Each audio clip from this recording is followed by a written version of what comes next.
expectation of the energy company not only avoid harms, but not net losses achievement, but in advance we have to get the net positive impact as the company mandate. We know that the speaker says before that we have 5 mitigation hierarchy, and PHA try to minimum implemented 3 top hierarchy of mitigation: restoration, offset, and ACA, additional conservation activity. Next, let me concrete the 2 portfolio of biodiversity action plan, PHA-NWJ and PEP Pendopo Field. Next slide, please. Yeah, let me illustrate how BIP translate to delivery into working area, PHA-NWJ, offshore, marine, and coastal, and PEP Pendopo Field, onshore and terrestrial. For PHA-NWJ, our objective is reach net positive impact in 2028.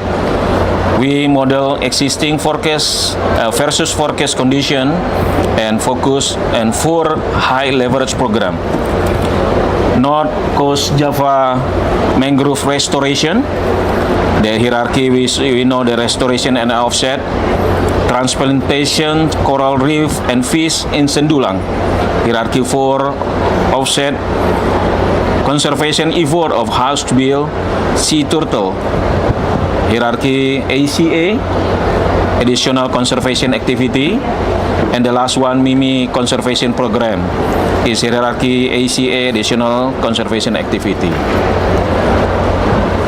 For PEP Pendopo, our objective is reach net positive impact 2029. Focus in the Sumatra elephant hen habitat conservation program and Boolean forest conservation program. For those examples show that how PHA use BIP to translate commitment into measurable outcomes across our land and our sea. Program under Biodiversity Action Plan are developed, are designed with the local communities and deliver partnership with the local authorities and natural resource conservation agency to ensure align with the national objective. Next slide, please. Yeah, building on those examples, let me connect to the dot on how we integrate biodiversity into the way we run the business through sustainable development triple bottom line. Environmental protection, we operate within ecological limits through biodiversity action plan. We set a target KPI monitoring to deliver non-net loss as a baseline and achieve net positive impact as the mandate. Social equity, we co-design, co-develop and deliver with the local communities and partner with the local authorities and natural resource conservation agency. Economic growth, strong biodiversity management can reduce disruption, permitting risk, and protect our license to operate and create durable values for shareholder and society. Protecting biodiversity is not our responsibility, but is our resilient strategy and core business enabler. The business value is clear. We contribute to Indonesian SDG, IBICP goals, and national nature positive agenda. We strengthen reputation and stakeholder trust, including investor and regulator. And we build the government and data system needed for the credible future pathways, such as carbon, biodiversity, and nature credits. Next slide, please. Yeah, allow me to close our key takeaway and next step. First, commitment. PHE is committed to achieving net positive impact through systematic biodiversity action plan implementation across portfolio. Second, this is core business enabler. Sustainability and biodiversity protection are how we reduce disruption and permitting risk and protect our license to operate and strengthening reputation and trust, not just a compliance exercise. That's how we deliver. Every program we co-design, co-develop with the local communities and partnership with the local authorities and resources with Natural Resources Conservation Agency, ensuring share benefit and strong project acceptance. 4. How we profit.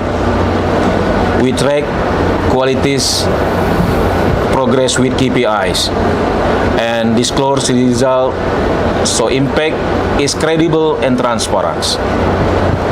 We will deepen monitoring and assurance, scale innovation, expand partnership with the government, academia, industry, and communities, aligning with Indonesia IBICP and Global Nature Positive by 2030 pathway toward the GBF vision of living in harmony with nature by 2050.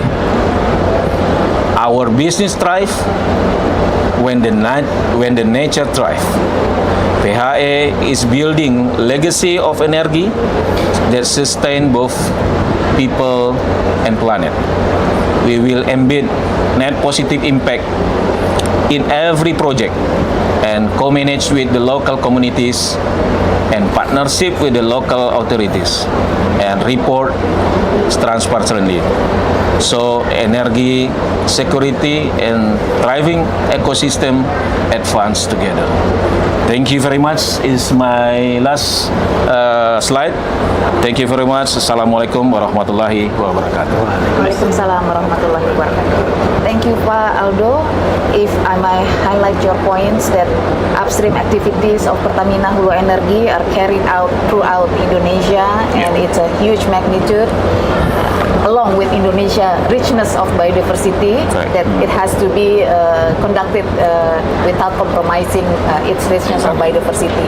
So your pra-BAP or preliminary BAP helps to screen the biodiversity sensitivities to determine whether a project requires a BAP or not, and some biodiversity action plans with net positive impact target that have been committed by Pertamina Hulu Energy.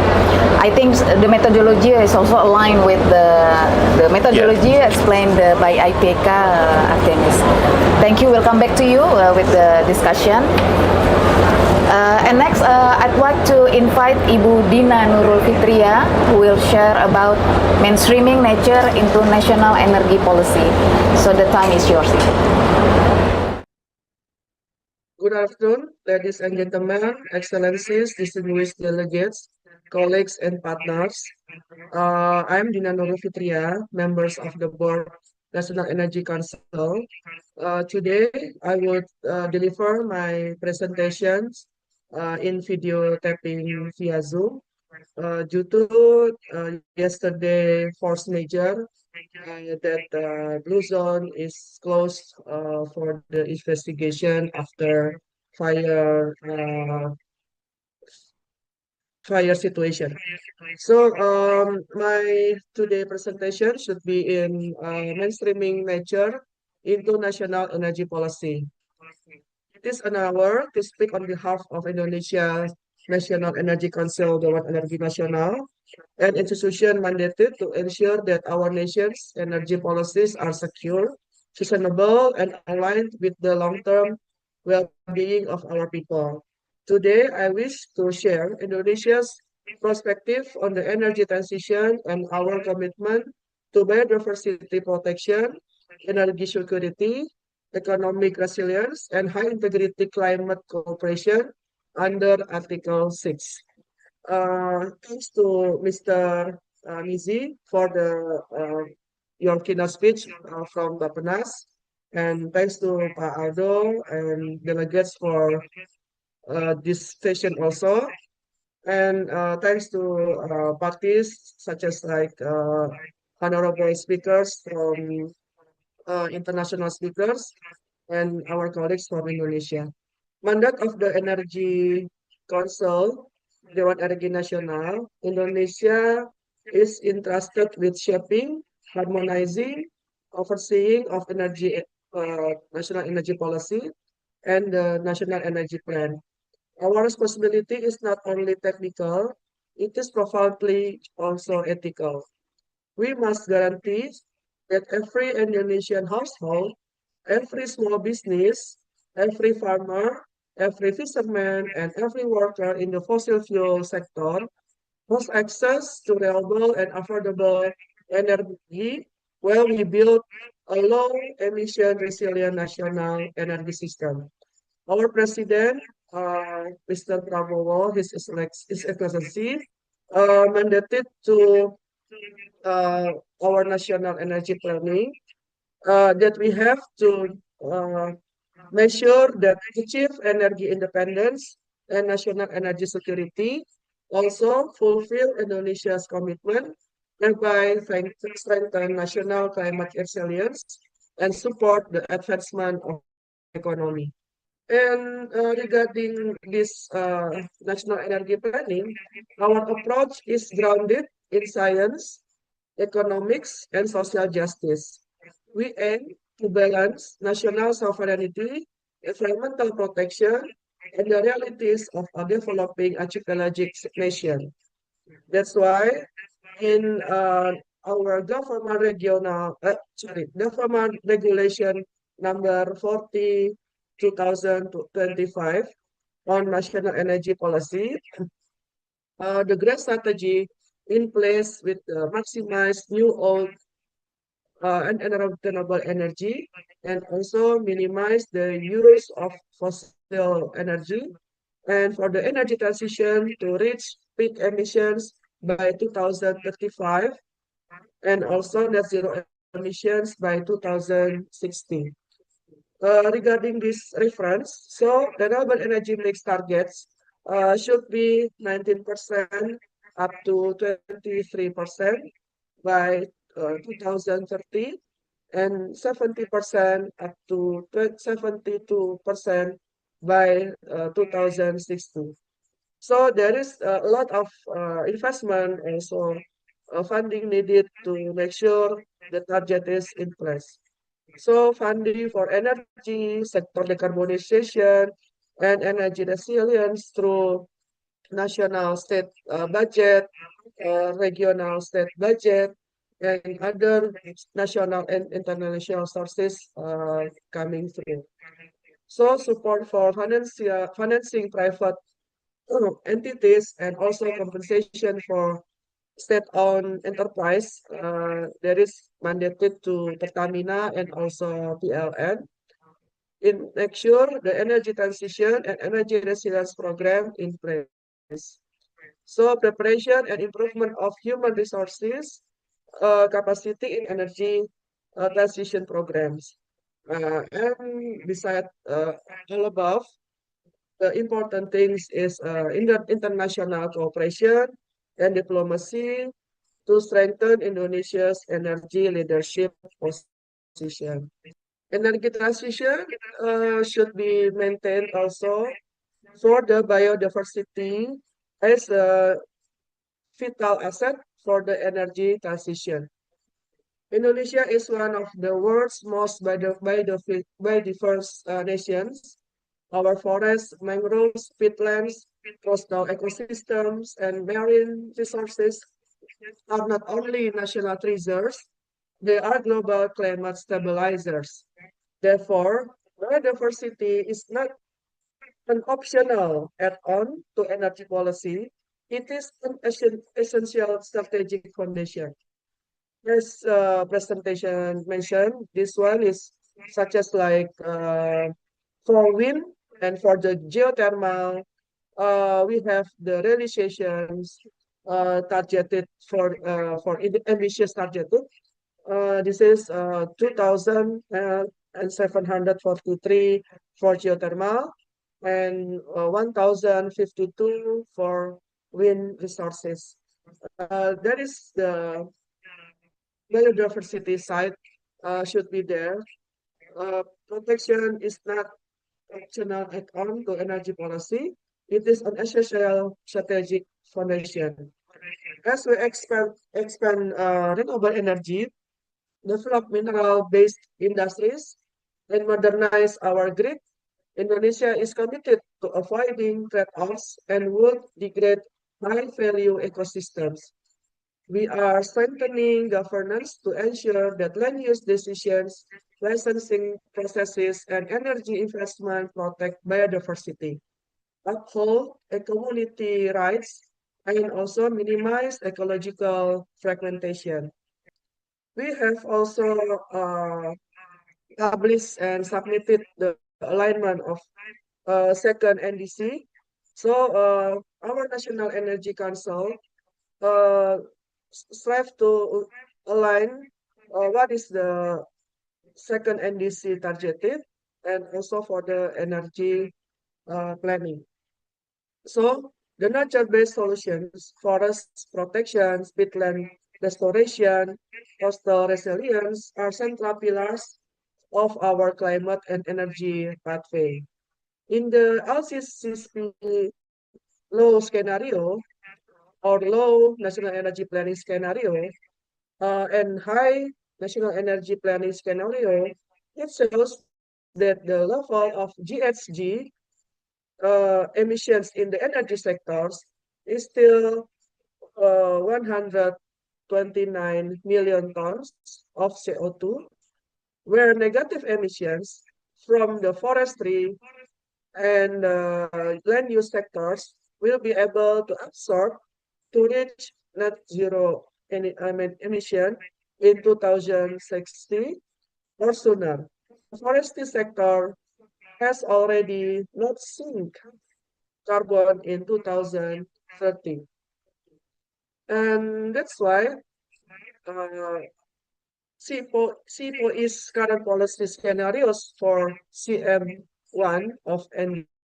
In this scenario, mitigation efforts are in accordance with domestic resource capabilities following historical trends between 2011 up to 2020 period, which increased during NDC implementation in 2020 up to 2030 period, it extended to 2035.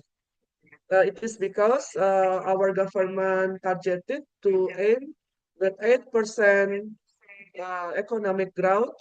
So it is assumed at in 2030 and 70% in 2035. So Indonesia's energy mix is undergoing a strategic transformation. Our goals are clearer: reduce carbon intensity, diversity our supply, strengthen domestic value chains, and ensure remains affordable and accessible for all. So to make sure that ambitious target in place, in national energy planning, government regulation number 40 year of 20 25, we propose, we regulate the carbon tax and performance-based incentives or payment for GHG emissions reduction efforts in the energy sectors. The Article 83, the central government may impose carbon tax on the utilization of renewable energy to be implemented gradually with due consideration of social, economic, and environmental impacts. The imposition of the carbon tax shall be carried out in accordance with the laws and regulations in the field of taxation. Article 84, the central government, regional governments, hand in hand with the business entities, may obtain incentive or performance-based payments for efforts to reduce GHG emissions in the energy sector. And for the provision of incentives or performance-based payments for efforts to reduce GHG emissions in the energy sector should be implemented in accordance with the provisions of national energy planning and also laws and regulation in regional area.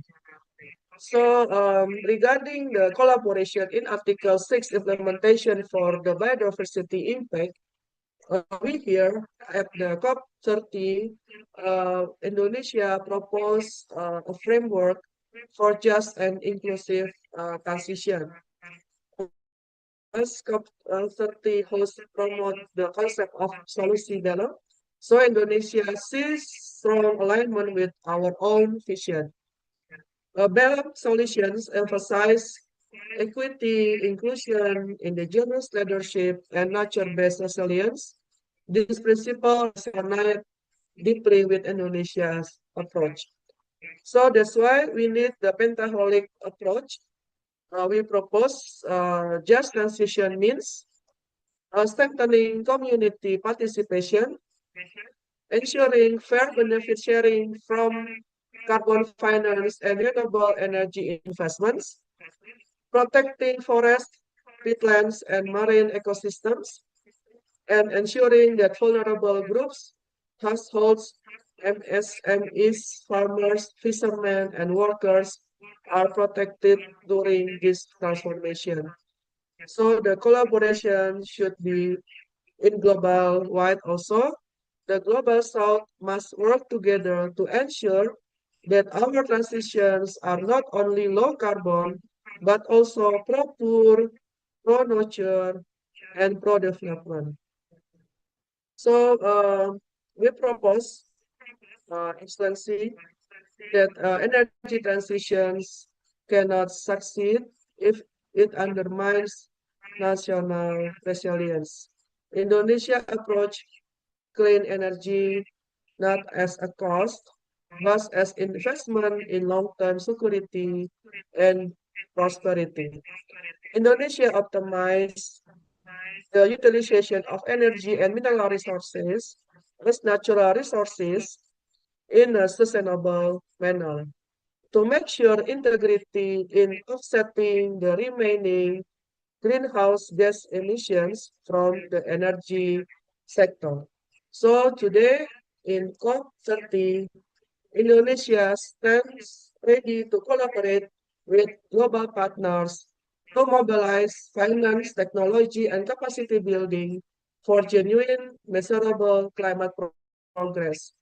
We call for increased concessional finance for emerging economies, fair and predictable Article 6 rules, high integrity carbon market cooperation, and South-to-South partnerships that will elevate our collective capabilities.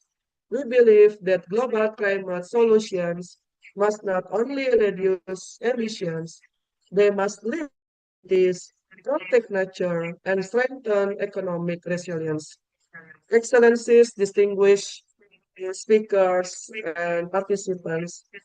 Let me end the presentation because I have to catch up my flight right away. So, Indonesia's energy transition is not merely a climate agenda, it is national development agenda rooted in sovereignty, biodiversity protection, economic stability, and social justice. With strong governance, inclusive participation, and integrity-driven cooperation, we believe that Indonesia can of a just, resilient, and sustainable energy in the future. So I thank you. I look forward to our continued collaboration. Obrigado, de nada, terima kasih, thank you, all the best luck for us. Okay, thank you Ibu Dina. So Ibu Dina is highlighting Indonesia's national energy policy with grand strategies in the new regulation, maximize new and renewable energy, minimize the use of fossil energy, and optimize the use of gas as a transition fuel. There is a need to achieve this energy self-sufficiency, but it shall be done without compromising Indonesia's biodiversity. Next, I would like to invite Ibu Dermawati, who will share about bridging industry and nature, strengthening ecosystem connectivity through PT IMIP's biodiversity program. So Ibu Dermawati, the time is yours.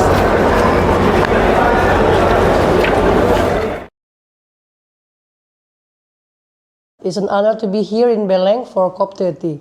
My name is Dermawati. I'm from PT IMIP, Indonesia Morowali Industrial Park.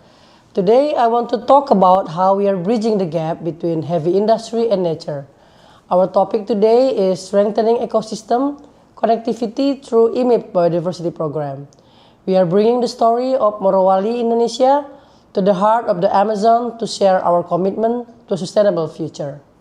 Next slide, please. As we gather here, connecting Indonesia and Brazil, we recognize a shared responsibility. IMIP is a key player in the global nickel supply chains, which fuel the world's journey toward renewable energy. However, we face a dual challenges, maintaining rapid industrial growth while addressing the climate crisis.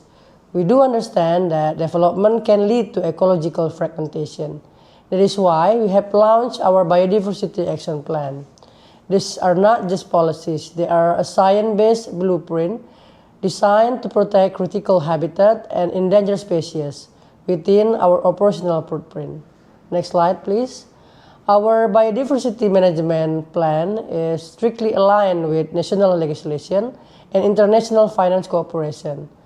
We can see here, we move beyond basic greening to comprehensive rehabilitation. Our strategy stands on 4 pillars. The first one is biodiversity studies. The second one is the Edu Park, a 23-hectare hub for research and conservation. The third one is a natural wildlife conservation, which is establishing specific zones for Sulawesi endemic species. And the last one is coastal and marine conservation, restoring mangrove and coral reef to support climate action. Next slide, please. This is the biodiversity studies overview because we cannot manage what you do if not measured. We began with extensive habitat mapping and ecological baseline studies with an expert, and it conducted across 11 terrestrial and 9 marine sampling points. This result revealed a rich biodiversity around our industrial park. There are 160 flora species, 81 bird species, and 55 coral fish species, and critical number of mammal and herpetofauna. This data forms the foundation of our biodiversity management plan. Next slide, please. This is the endemic flora. Let's look closer at the flora. Out of the 160 species identified, 5 of them are endemic to our region. Crucially, we found species like Dilenia celebica and Sarcoteca celebica present at all sampling points. Some of these, like the Kejelbergi or jambu-jambuan in our language, are specific to this landscape. Our goal is to ensure these unique genetic resources remain viable alongside our operation. Next slide, please. This is in terms of herpetofauna, the stakes are high. We identify 11 endemic species. I want to draw your attention to Okidoziga tempotica.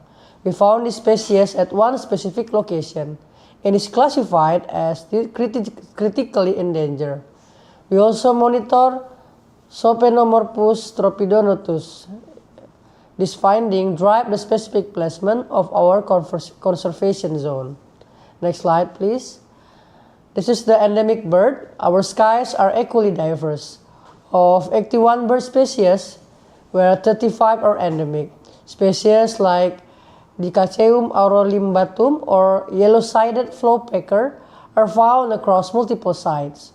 While many are currently least concerned, their abundance is a bioindicator of ecosystem health that we are committed to maintain. Next slide.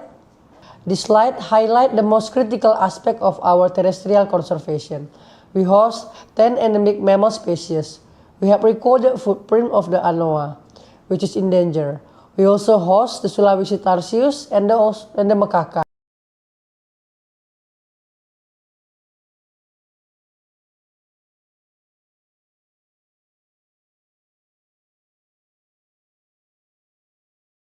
Species is not optional.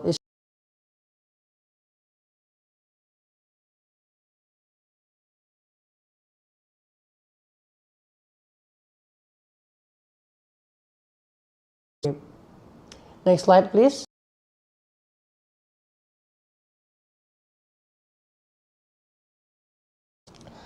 And the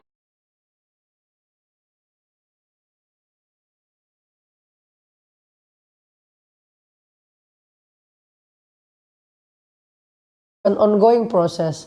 In the Tabo,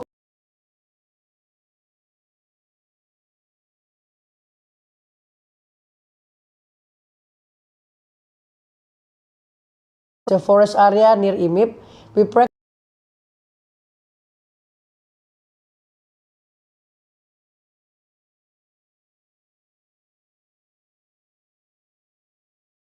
we continuously track by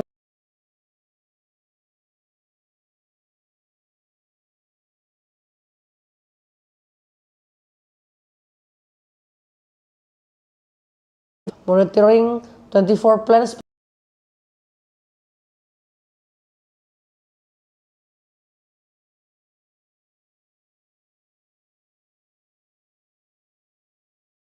classes. If the data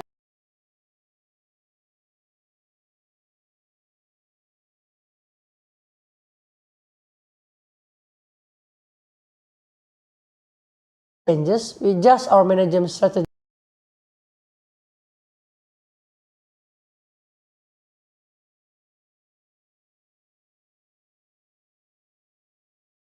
We don't just set the plan and forget it.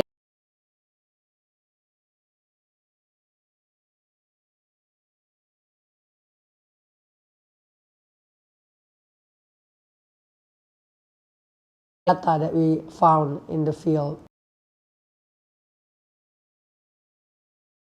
Next slide, please. This show the translocation of macaca tonkeana. Some time, intervention is necessary to reduce human conflict. In collaboration with BKSDA, the Natural Resource Conservation Center, also with the community alongside in our park, we successfully translocated a group of macaca tonkeana. In April 2024, 24 individuals were safely moved to Tokobay Wildlife Sanctuary. This ensured their safety while allowing industrial operation to proceed responsibly. Next slide, please. And this is the slide of the IMIP Edu Park. Part of natural wildlife conservation It shows our flagship terrestrial project, the IMIP Edu Park, originally planned as a small arboretum. It has evolved into a 23-hectare integrated center. It includes a horticultural garden, a greenhouse nursery, environmental lab, and a waste management system. It serves two purposes. The first one is strictly complying with green open space regulation, and the second one is acting as a local plant seed bank for our land rehabilitation effort. Next slide. Okay, now we're moving from land to sea. We operate along the rich coast of Morowali or Sombori Island. We recognize the potential of blue carbon. Our focus is on mangrove rehabilitation on coral reef restoration. We started this project since 2022. I am proud to report that our coral reef rehabilitation project have achieved of 92% survival rate. This is tangible evidence of our long-term commitment. Next slide, please. Now here you can see the scale of our mangrove effort. Between 2018 and 2025, we have planted over 70,000 mangroves. You can see significant spike in activity in 2003 and 2024. The nearly 20,000 planted each year, this is not just about number, it's about carbon. This mangrove represents a potential absorption of over than 8,800 tons of CO2 equivalent. And next slide, please. And this is 2025. IMIP expanding its environmental commitment beyond our immediate industrial area. We are undertaking a project in Brebes, Central Java, together with the local community, planting 3,000 seedling. Next. And in Palu, Central Sulawesi, we planted another 10,000 seedling last month. By using digital platform like Mangrove Tech, we ensure transparency and traceability in our carbon absorption calculation. This is part of our target of 150,000 seedling that we want to plant. Next.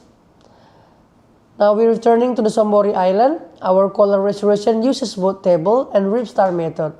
But more importantly, we are empowering the local community. We have trained local cadre conservation and held tourism workshop. We believe that for conservation to be sustainable, the local community must be guardian of their own environment. Next. And this is the last one. The future project is a wildlife conservation area. Looking ahead, we know that endemic animals are vulnerable to habitat loss. To address this, IMIP is formally planning to allocate specific conservation zone within our concession. This natural wildlife conservation area will provide a permanent natural habitat for the endemic species we discussed earlier, ensuring they have a home amidst industrial development. Ladies and gentlemen, IMIP Industrial might not only about producing nickel. It's about shaping Indonesia's sustainable destiny, from mangrove of Morowali to the forest protecting our endemic macacas. These efforts are an irreversible commitment. As we stand here at COP30, we believe industry must act as nature steward. We are building a living model where economic growth harmonizes with life on Earth. Thank you very much for your time and attention. Looking forward to see discussion with you. So thank you Ibu Dermawati for sharing the biodiversity done by PT IMIPS and the action plan, the nature wildlife conservation, coastal marine conservation, through mangrove rehabilitation and community-based conservation, and soon to have the biodiversity park or Edu Park IMIP. So I think we have heard 5 powerful perspectives from policymaker, industries, and the international organization. Let's now move into a short discussion with the speakers. So I would like to address this question first to Artemis. Artemis, are you still with us?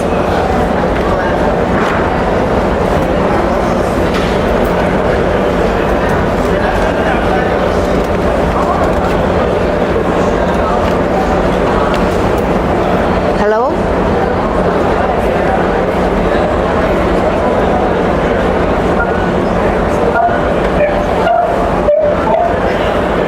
So, am I audible to you?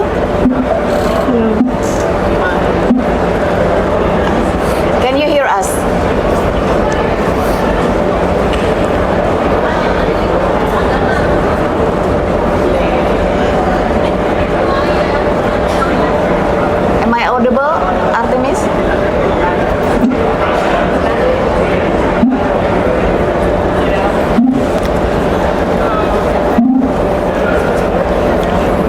Okay. Is there a problem with the... Okay, can you hear us?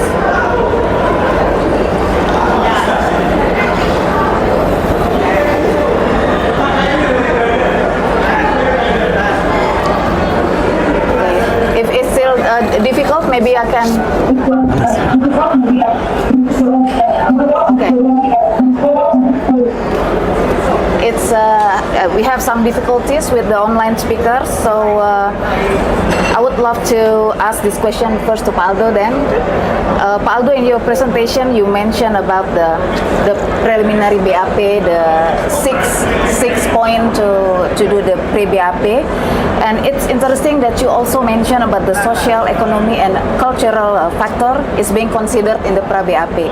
So could you elaborate more on this aspect and the example of the situation that you face and what is the action plan? Yeah, okay, thank you.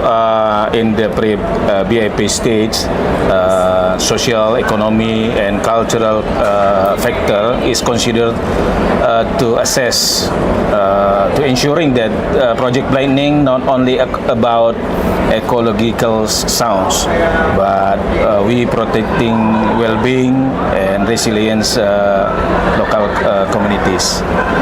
Referring to biodiversity action plan in the PHE, NWJ, and PAP pendopo fields, we look deep how community social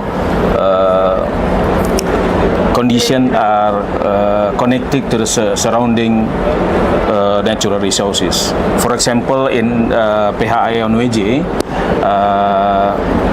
we can say that coastal communities is highly depend on the mangrove and the fisheries. It's not only about income, source of income, but is about how long-term economic resilience for them.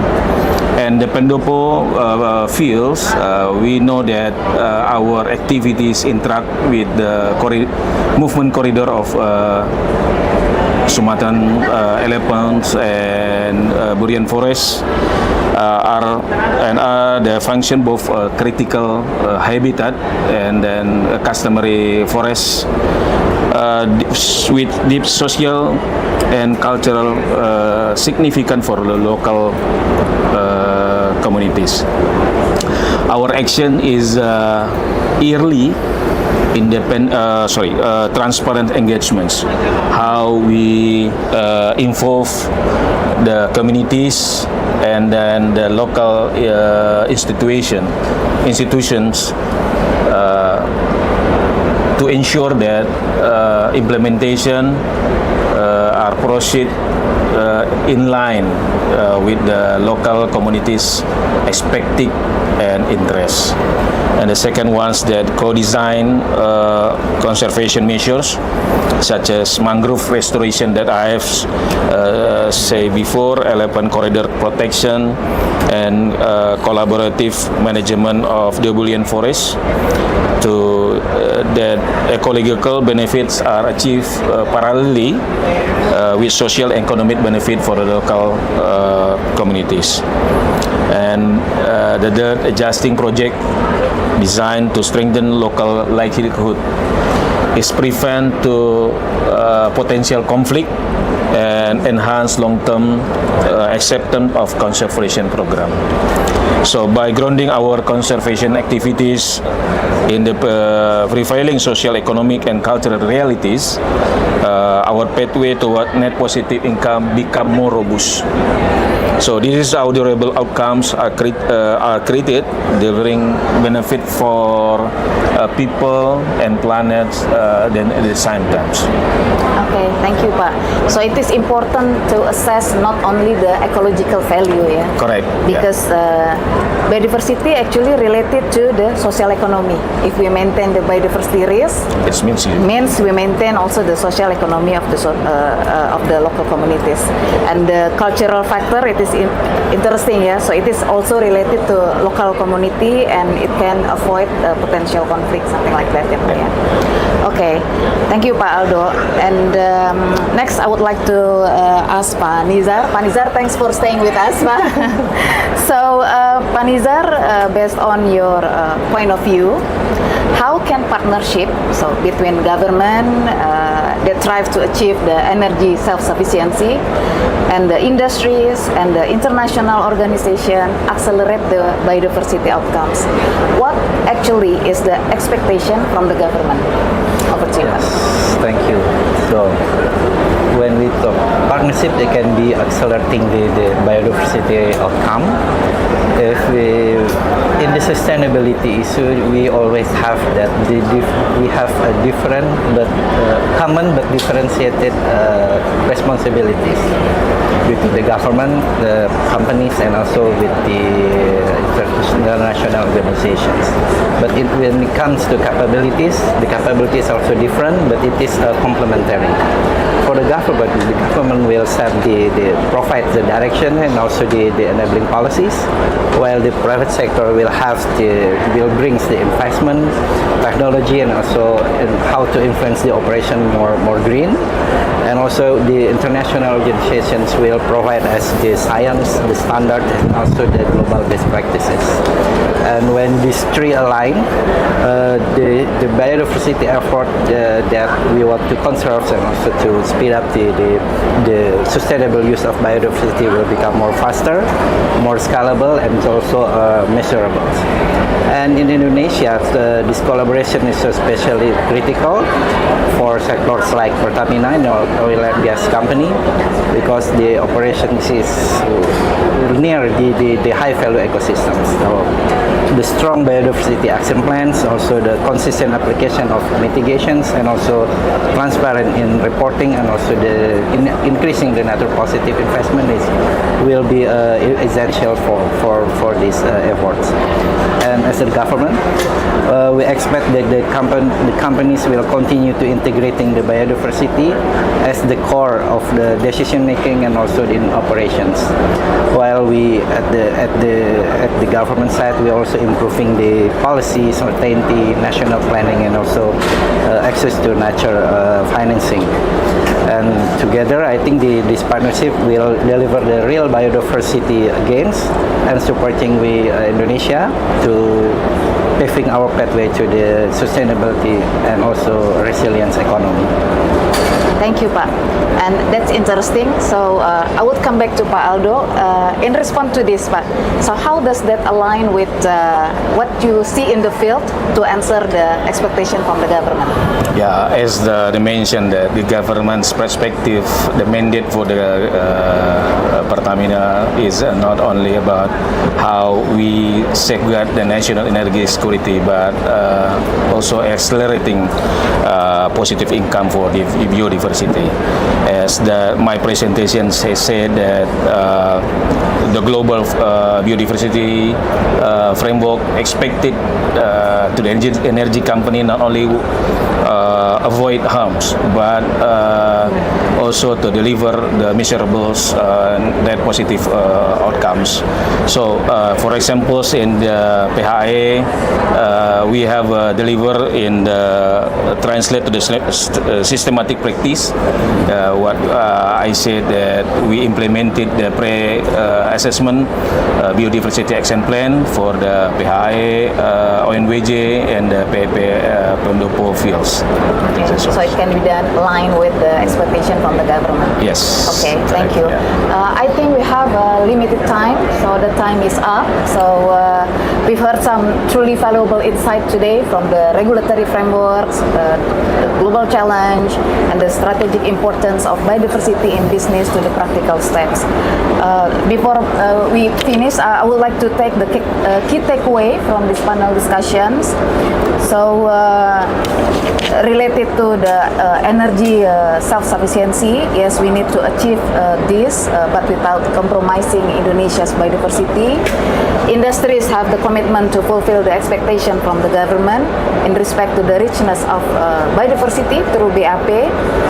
Partnership and collaboration between government, industry, and international organization is pivotal to accelerate biodiversity outcomes.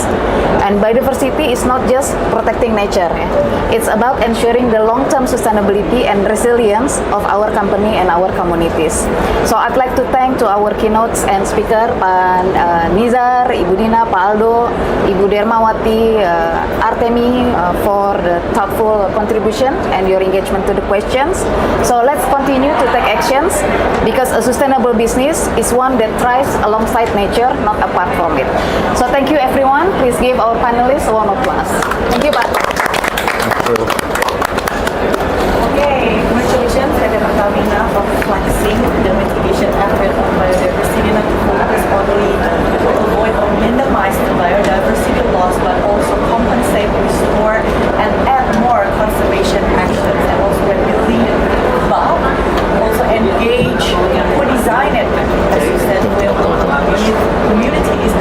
So optimize their local knowledge and ensure the local community's interest as well. So the Pertamina is not only engaging biodiversity conservation as a compliance matter, but also a reason for the business to thrive. Yeah. Thank you very much. I do apologize for the technical glitch we experienced. We have to run and operate with the limited sources that we have. But we thank you for watching. See you next week. Thank you.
Our homeland a place where the stories of life are passed down through generations, blessed with abundant resources, gifts from God for us to nurture and protect with wisdom and care.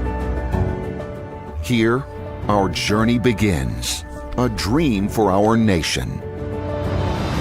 Wherever it leads us, we are wholeheartedly committed to giving our very best for the advancement of our country, delivering the best energy solutions to people across the nation. Integrated, spanning shore to shore, providing reliable and affordable energy to all, from the bustling cities to the remote villages. We pledge to preserve our homeland's treasures, striking a balance between generating energy and protecting the environment for future generations.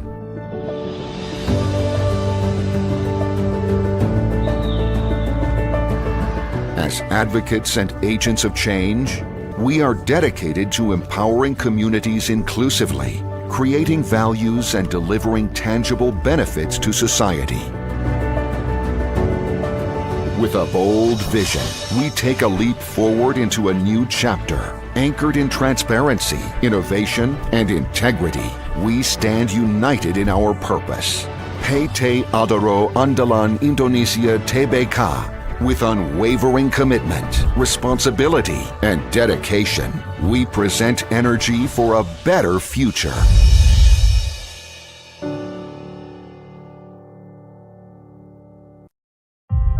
Medco Energy, a leading Southeast Asia energy and natural resources company.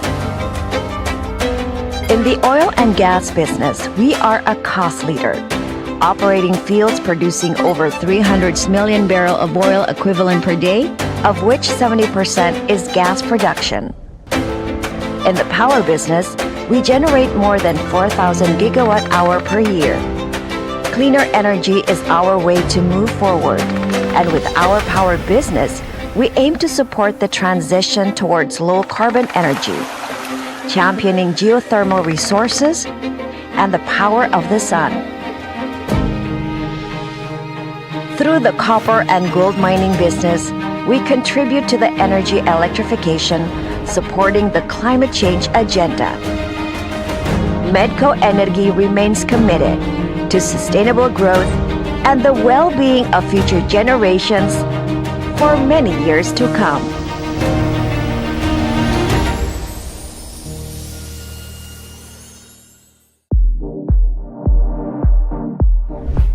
As one of the largest copper mining companies in Indonesia, responsible production defines our operations.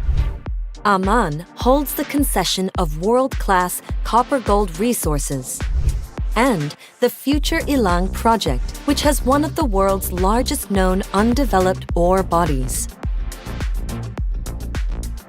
Aman has a fully integrated operation, exploration and development, ore mining, ore processing, and smelting. Aman's commitment to sustainable mining practices can be seen from the 4 pillars that underpin the sustainability framework. Our active reclamation program, conducted in parallel to mining operations, affirms the company's commitment to sustainable mining practices. In June 2022, Aman commissioned the largest ground-mounted solar PV power plant in Indonesia, with 26.8 megawatt peak capacity.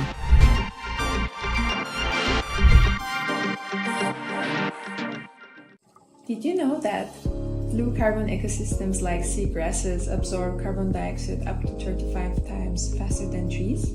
The ocean is in crisis, but with action, it can become a sustainable driver of economic growth. GGI works across Asia, Africa, the Pacific, and Latin America and the Caribbean to restore ecosystems, empower communities, and build a resilient blue economy.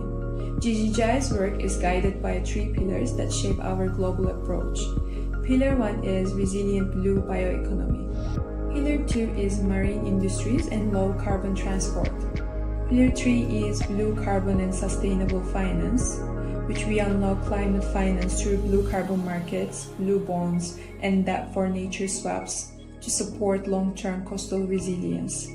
GGGI will be with you on the journey to turn our oceans from a sea of crisis to a sea of hope.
Indonesia, the world's largest archipelagic nation, our ocean holds our planet's future.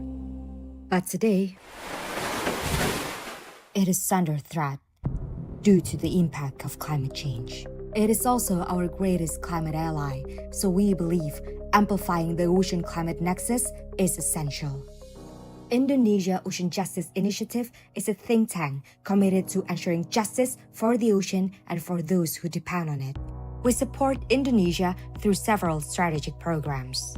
We provide detection, legal analysis, and case assistance against IUU fishing and assist in maritime security policy development. We advocate for the protection of fishers' rights, including decent work, legal protection, and equitable access to marine resources. We provide assistance in the implementation of safeguards to ensure that carbon initiatives uphold environmental integrity and community rights. We support effective law enforcement against mangrove deforestation and drives long-term protection. We call for a paradigm shift in environmental law grounded in 5 main principles. Through our partnerships, research, advocacy, and enforcement supports, we strengthen Indonesia's leadership in ocean governance.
distinguished guests, ladies and gentlemen. It is my honor to serve as a moderator for this session. As Vice Chair of the Forestry Interim Secretariat of the International Tropical Peatland Center, I sincerely hope that our discussion today will contribute to a shared understanding of the key challenges and opportunity in integrating financing for the peatland restoration within a global carbon market framework. We will also learn from the lesson and also best practices drawn from the ITPC member country. To begin our discussion, I'm pleased to introduce all of the panelists in the stage, starting with Dr. Martin Klaus. He is the Director of the Climate Change Division at the United Nations Environment Program. And then Amy Dussel.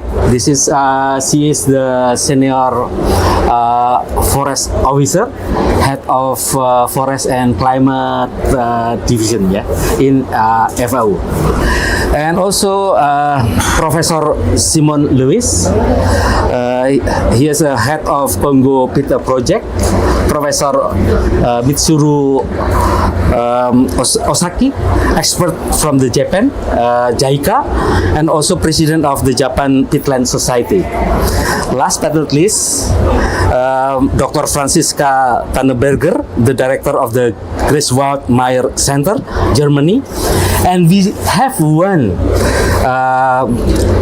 panelist who will join us via video recording. Her name is Dr. Dian Novariana, Vice Chair of the Indonesian Forest Concessionaires Association of Indonesia. Before we start, we have a keynote speaker, Professor Haruni. She is the Senior Advisor for the Ministry of Forestry of the Government of Indonesia. Please, Ibu Prof. Thank you, Pak Bambang. Good afternoon, distinguished panelists, colleagues, ladies and gentlemen. It is a true honor to be here today among partners and experts who share a strong commitment to protecting and sustainably managing the world's tropical peatlands. Today, as a nation seeks new pathways to economic growth while controlling the climate change, tropical peatlands stands at a unique intersections of opportunity and responsibility. They offer immense economic potential, supporting livelihoods, strengthening green industry, and creating jobs. But they also help one of the world's largest natural carbon store, and protecting them is essential for our climates. For us, this is especially important. Under Indonesia Follow Net Sink 2030 agenda, peatlands are a core pillar of emission reduction. More than 70% of Indonesia peatlands lie within forest area, making sustainable peat swamp forest management and peatland restoration central to reaching our net sink target by 2030. This is why investing in peatlands must be more than short-term gain. The true value lies in how much carbon, biodiversity, and resilience we preserve for future generations. Distinguished colleagues, ladies and gentlemen, collaboration between science and practice and between nations united by shared responsibility is very important. Together, we can advance a vision where peatlands are no longer seen as wasteland to be drained, but as living assets that are vital for economic resilience and global climate commitments. Allow me to share 3 brief reflections on investing responsibility in peatland. First, invest in restoration and protections. Climate finance, whether through carbon markets, green bonds, or result-based payment, must make conservation economic viable. And second, empower communities. People living in and around peatlands are in the true guardians of this ecosystem. So supporting secure land tenure, sustainable livelihoods, and capacity building is essential for long-term protection. And third, bridge science and policy. Effective investments must be grounded in accurate mapping, hydrological monitoring, and adaptive management. Under Follow Netting 2030, Indonesia is scaling peatland monitoring and fire prevention system to ensure integrity and sustainability. And ladies and gentlemen, as the world accelerates towards net zero, tropical peatlands can lead the way as one of the most powerful natural climate solutions and a foundation for sustainable development. If we align finance, policy, and community actions, we can unlock the true value of peatlands not as land to exploit, but as ecosystem that sustain us all. Let us continue moving forward, hand in hand with knowledge, integrity, and hope. Because protecting peatlands is not only about saving nature, it is about securing our shared future. Thank you.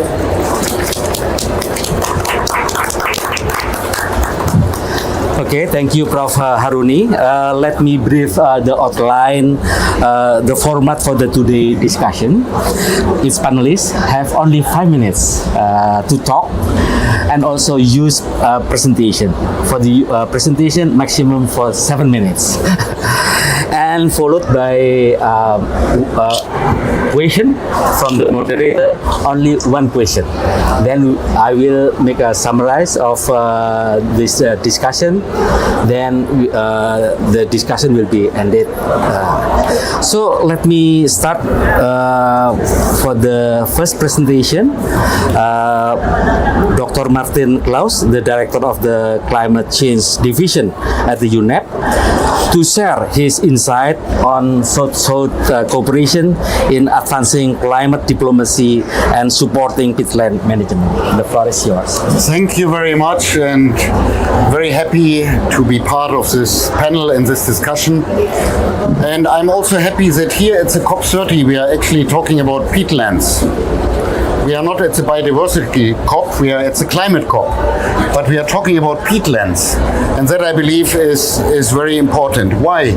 Because peatlands are unique ecosystems. Peatlands are storing vast amounts of carbon, they're regulating water systems, they are supporting rich biodiversity, and they are sustaining the livelihoods of millions of people. So the Global Peatland Initiative, called also the GPI, is an effort of governments, experts, institutions that was created I think about 9 or 10 years ago at another COP, COP22, I believe it was. So this initiative was created to restore and sustainably manage peatlands. In these 9 years since the creation of the Global Peatland Initiative, the initiative has grown and has now 63 members across 23 countries. And it is providing direct support to countries such as Peru, Indonesia, the Republic of Congo, the Democratic Republic of Congo, and it has also recently expanded its work to include Mongolia and Colombia.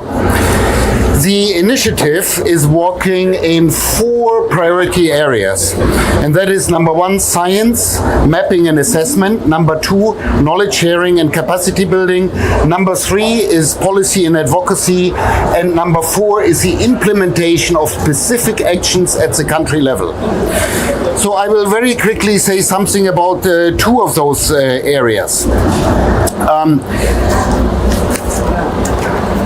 The assessment that we have been doing in this area has shown that despite only covering about 3 to 4% of the planet's land surface, peatlands actually contain up to 1/3 of the world's soil carbon.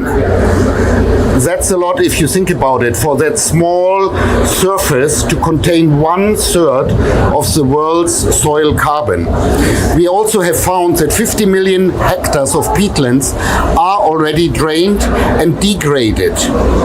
When degraded, peatlands shift from becoming a carbon sink to becoming a carbon source.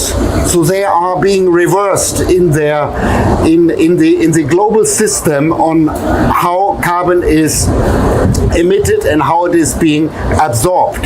And that is why it is so important also to talk about peatlands here. UNEP has been accelerating actually through South-South cooperation, and that was actually also the question and is the topic here, has been accelerating by strengthening countries and institutions with technical capacity building, helping to align policies and inspiring collective action. To work at scale and to speed to tackle the crisis of climate change, the Global Peatland Initiative uses the South-South cooperation modality for engaging and sharing knowledge across countries and institutions.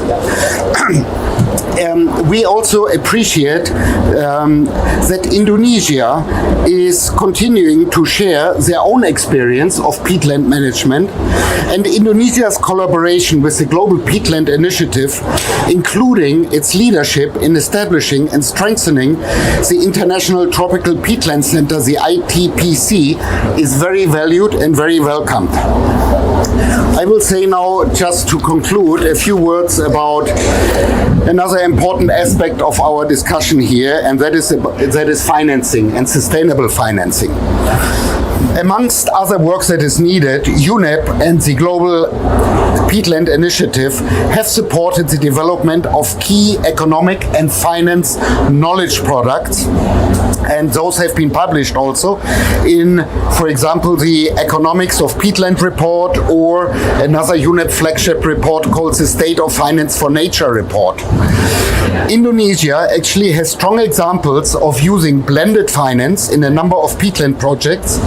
For example, the ongoing peat project in Riau and West Kalimantan, which blends funds from the Green Climate Fund and other donors through partnerships with NGOs, and also crowding in money from the private sector on agroforestry projects that do not drain or degrade peatlands. So we have some good examples on financing. We have some good examples on South-South knowledge sharing, and this is, I think, kind of the way that we should continue going. Thank you. Thank you, Dr. Klaus, for the highlighting the role of the South-South cooperation in boosting climate diplomacy and also securing finance for sustainable peatland initiative. We will now hear from our next panelist. The second speaker is Amy Dussel. She is a senior forestry officer, team leader forest climate at FAO. She will talk about the lesson from the FAO forestry program to support emission reduction from FOLU, especially in the tropical peatland country. Dear Amy, the floor is yours. Terima kasih, Pak. Selamat siang. Selamat siang. Yes. It's a pleasure to be here, and really I thank the government of Indonesia, UNEP, and the other co-organizers of this event for including FAO. FAO is a proud early member of the Global Peatlands Initiative, and it's been a really wonderful way to collaborate on this important issue and really raise attention together as a collective. I'd also like to echo Martin's comments about how really this COP has absolutely elevated this issue, including through the COP30 action agenda, where the peatland breakthrough was considered a key solution under access 2 of the agenda on stewarding forests, oceans, and biodiversity. And that's really important because it had sort of all eyes on peatlands. I think we already heard from the director at UNEP how important peatlands are for climate change mitigation, adaptation, and of course biodiversity conservation. I won't repeat that, but it's just, it's a sort of an unknown in a way. This massive carbon sink that we're still refining the understanding of, and how easily it does in fact become a source as peatlands are degraded. So absolutely, and we're here with the experts who will really delve into that much more deeply. So I certainly won't do that. But what FAO has really tried to focus on in this collective legislative space is bolstering peatland measurement and monitoring, especially working hand in hand with countries on, integrating peatlands into national forest monitoring systems and trying to improve measurement, reporting, and verification of peatlands. This includes integration of peatland base maps and assessment of activity data, systems to monitor peatlands over time, accurate higher tier emission factors, and of course institutional frameworks for reporting and verification. And many of these MRV systems do need to be built from the ground up and harmonized with the architectures that are already in place at the national level. FAO and working with UNEP very closely, we're supporting the development, and others supporting the development of these peatland monitoring systems in the Republic of Congo, Democratic Republic of Congo, Peru, Uganda, Rwanda, and at the subnational level in Riau, as was mentioned. Yeah. In Peru and Riau in particular, we're working to include peatlands into the ART trees, the architecture for red transactions registration documents, allowing these jurisdictions to access the voluntary carbon market and hopefully unlock much more finance for peatland conservation and restoration. We're also completing with partners a literature review and synthesis of emission factors based on a decade of science published since the IPCC 2014 wetlands supplement. And so I think all of this contribution could come into our work on peatlands. Indonesia has really been a lead in the inclusion of peatlands into the National Forest Reference Emission level as well as the NDC. Not many countries have done that, and so truly Indonesia is a pioneer. Other countries can learn from this, and I think these collective platforms, such as the Global Peatlands Initiative, the ITPC, the Peatlands Breakthrough, can help share these kinds of lessons over time. So again, there's many peatlands champions here. I think individuals can actually make a difference, and so becoming these peatlands champions is also a way to raise awareness of this critically important ecosystem for climate action. Thank you so much. Thank you, Yes. thank you, Amy Dussel, for your talk dealing about the role of the peatland and also a link with the climate and how to measure with the MRV and the example in the field. Okay, thank you very much. So we will now hear from the next panelist, Professor Simon Lewis, from the representative of ITPC member country actually, because he is the head of Congo Pit project.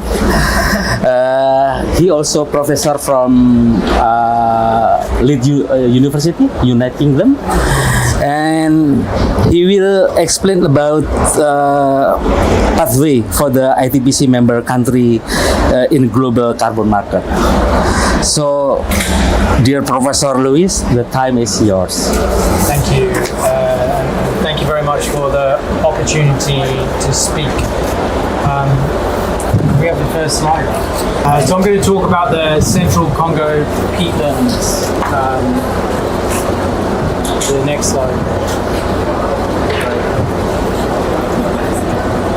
So in the center of the Congo Basin is a huge area of forested wetland, about the size of Germany, 360 million kilometers square, enormous area.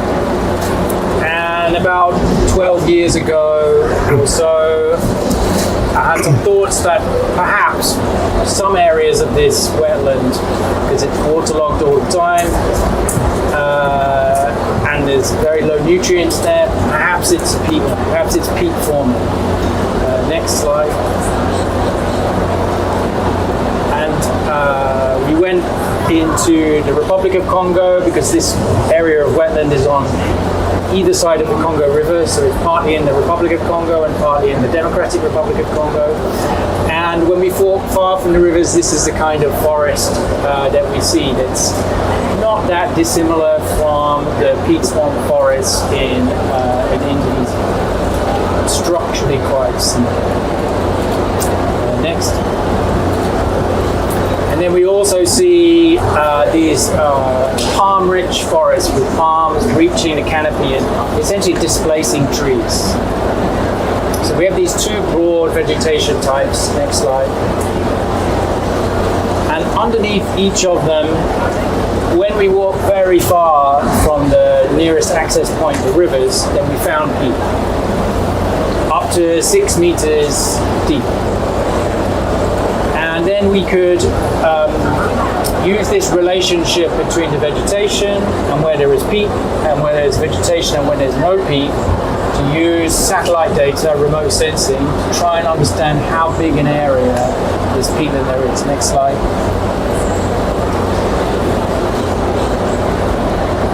Next slide. And what we discovered is that in this wetland is the world's largest tropical peatland complex. But there's more tropical peatland in Southeast Asia, but it's separated into lots of different islands. Whereas here is this enormous contiguous area of peatland. We now estimate it's around 16.7 million hectares. Next slide. And stores around 29 billion tons of carbon. Now, if the peatland were drained and then all of that carbon went into the atmosphere, that would be roughly equivalent to the same emissions as 3 years of all the fossil fuels used globally. So when we hear about how concentrated this amount of carbon is in a small area, this really highlights it. Next slide. But what we found when we overlaid the protected areas over this region, we saw that only 8% of that carbon is in a kind of a protected area. So these peatlands are managed by local people. They provide about 2/3 of the income of peatland adjacent communities from fishing. And it appears that the fish are spawning in the peatlands and then migrating out to the rivers when they're juveniles. So they're intrinsic to the livelihoods of the people of the region. But they're also under threat, next slide, where all of the area in both the Republic of Congo and DRC is covered by oil exploration permits. There is very little exploration occurring yet, so these peatlands are intact, sustainably managed by local people, but potentially under threat. In terms of deforestation, Republic of Congo has one of the lowest deforestation rates in the world for tropical forest. The peatlands are 10 times lower than the national rate in dryland forest. So really low levels of deforestation. And similarly in DRC, very low deforestation in peatlands. Next.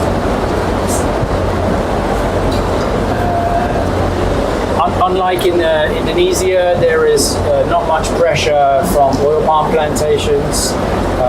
Those are preferentially planted on the dryland areas rather than in the peatlands. Next.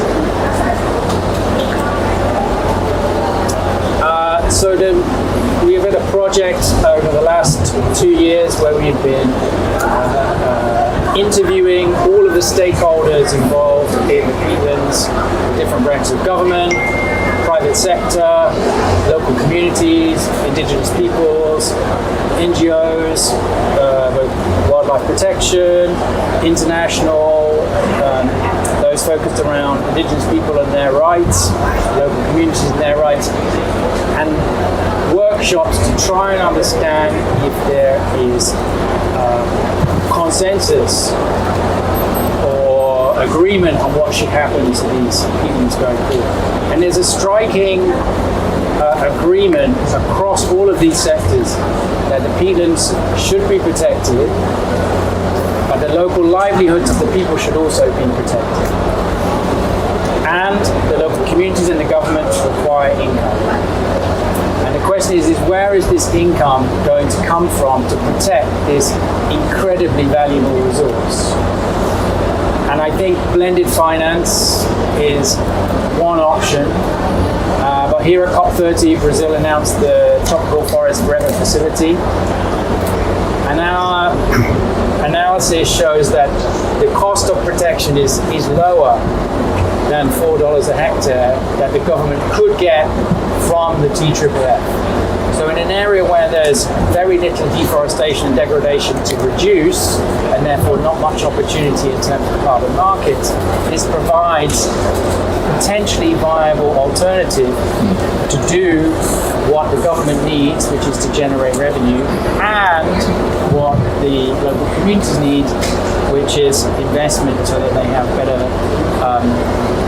facilities, schools, healthcare, and other community development that doesn't damage the people. So I think there's a real opportunity here in the Central Congo peatlands to have really 21st century conservation, which has local people at the center, so long as we can find this innovative finance. And it's not that much in the global scheme of things. And we calculate that if the peatlands were drained, it would take about 20 years for all of that carbon to reach the atmosphere. That is 34 billion tons of CO2. The damage to people around the world from that many emissions is calculated at $6.4 trillion. Financial impacts globally of that much CO2 going into the atmosphere. In terms of the cost of protecting these peatlands long term, the saving, the avoided damages, is about 16,000 times the investment. So I think there's a real opportunity here to take this intact ecosystem that people are managing sustainably and keep it that way for a pretty modest price for a massive benefit nationally, regionally, and globally.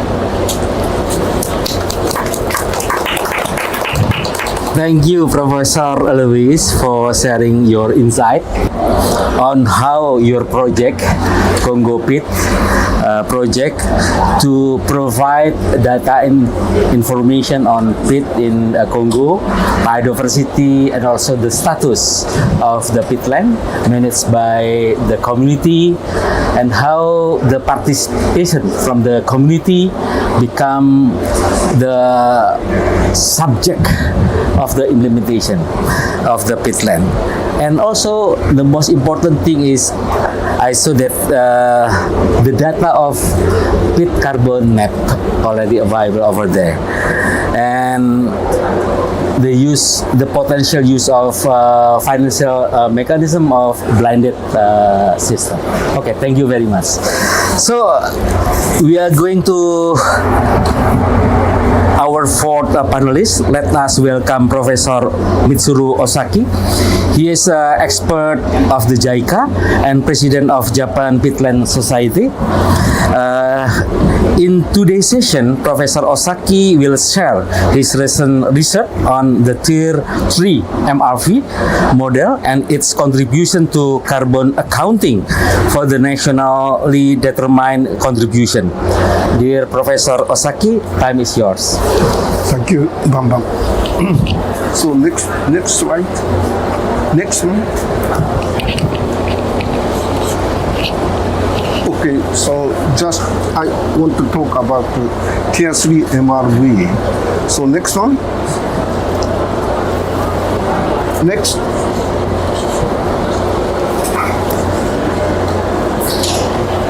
Okay, so this is the poster presentation at the COP15, the Copenhagen.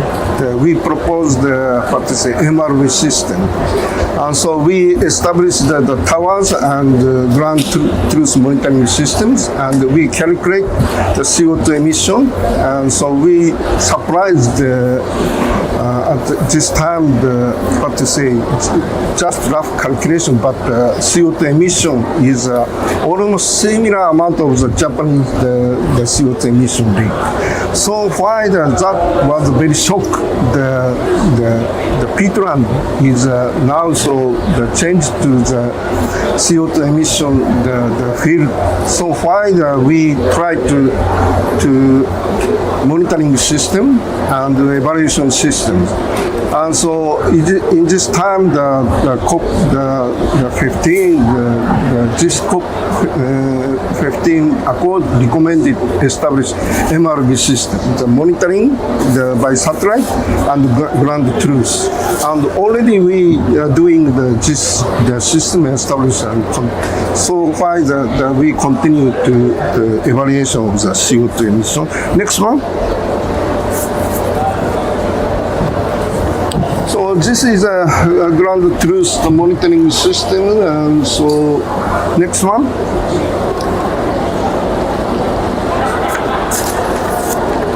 So okay, also we established the towers for eddy covariance monitoring, the CO2 flux, and so then we define the flux we call the NEE, Net Ecosystem Exchange, and which is related closely to linear regression with the groundwater levels. So this is a maybe first publication in the world. And next one. So okay, so also we are monitoring not only the CO2, the water balance and the heat balance, and you see the forestry has a function to regulate the temperatures and water the balance, and we are surprising in the forestry very high latent heat removal, and if cut the forestry, maybe the sunlight directly warming the ground surface. So this is a sensible heat. And so the next one. So we monitoring the air temperature, the canopy, and so we are surprising 10 degrees different with the forestry. So why the forestry have function not only the CO2 assimilation and the cool down the mechanism through the water evapotranspiration, which means the water cycle that regulated the forestry. So next one. Then so we try to make a model at first the CO2 emission using the satellite data that is provided by United States and European the ground surface moisture the data is released. Also using this also we are monitoring the ground surface and groundwater the regression in here. Then so this is also the linear regression, and using satellite data, land surface moistures, which is predicted using this coefficient. See? So something like the water table we can evaluate by using satellite data. Next one. So this is the challenge to evaluation of the using satellite data and ground truth data. We developed a model. So that is evaluate the groundwater levels, and groundwater level have the linear regression with NEE. Then so this coefficient put into the groundwater levels. So finally we success to evaluate of the NEE. The mapping in especially Indonesia and Petra. This technology will be applied Malaysia or so on. So next one.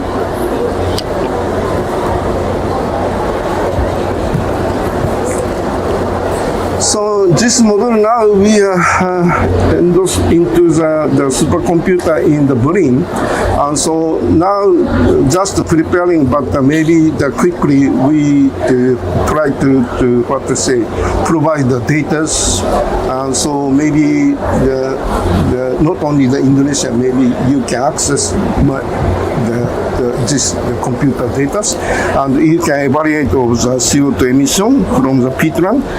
Next one. So the water is another the issues, and in our the models, so not only the carbon, including the water balance and the heat balance. Then so we can calculate it, what happened after deforestation.